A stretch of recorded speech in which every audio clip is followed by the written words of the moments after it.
Washington. A U.S. Capitol police officer was killed and a second injured Friday after a vehicle rammed through security and crashed into a barrier at the Washington complex, forcing it into lockdown less than 3 months after a mob assault on Congress. Capitol Police shot dead the driver after he jumped out of the car and lunged at them with a knife, Acting Chief Yogananda Pittman told reporters.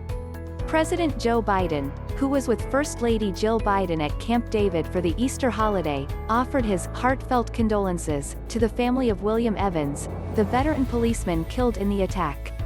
Jill and I were heartbroken to learn of the violent attack at a security checkpoint on the U.S. Capitol grounds, Biden said in a statement. U.S. media said officials had identified the attacker as Noah Green, a 25-year-old black man from Indiana and an adherent of the Black Nationalist Nation of Islam movement.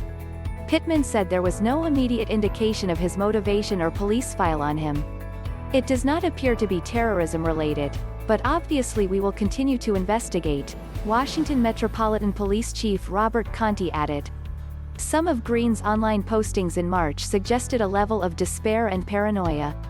He said he was unemployed and had health problems, and made references to biblical concepts of the end of times. He wrote that he had faced unimaginable tests, and was now in search of a spiritual journey. In one post he spoke of being tormented by the FBI and CIA, hospitalized and subjected to mind control, and called the government the #1 enemy of black people. He was also said he was a follower of Louis Farrakhan, the leader of the Nation of Islam, who promotes black nationalist, anti-white and anti-Semitic thinking. Martyr for democracy. Top officials expressed shock over the attack and sympathy for Evans, an 18-year veteran of the force. Please keep Officer Evans and his family in your thoughts and prayers, Pittman said in a statement.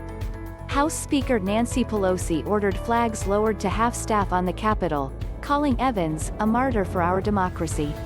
Members of Congress, staff and Capitol workers, and indeed all Americans, are united in appreciation for the courage of the U.S. Capitol Police, she said. Biden also ordered White House flags to be flown at half-staff. We know what a difficult time this has been for the Capitol, everyone who works there, and those who protect it, he said. The attack came with the scars still raw and security tight after the January assault on Congress by hundreds of supporters of then-President Donald Trump.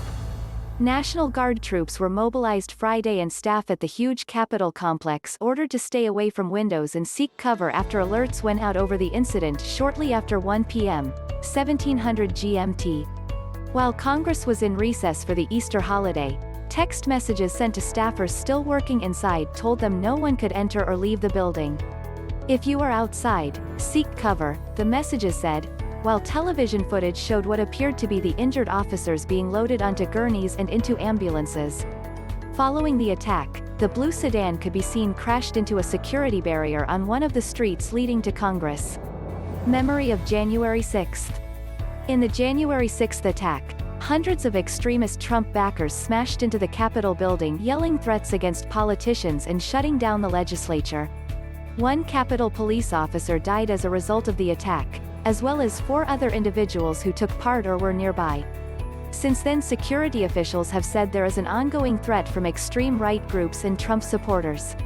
More than 300 people have been charged in the January attack, including members of armed extremist groups like the Proud Boys and Oath Keepers, and 100 more are expected to be charged, according to Justice Department court filings. In recent weeks, some security around the complex has been loosened, with the number of armed National Guard troops at the Capitol reduced and a security fence that created a broad perimeter around the Capitol complex removed. But permanent barriers remain in place on all the roadway entrances to the Capitol, well manned by police and National Guard. I drive through this checkpoint and wave to the officers guarding it nearly every day that I'm in Washington.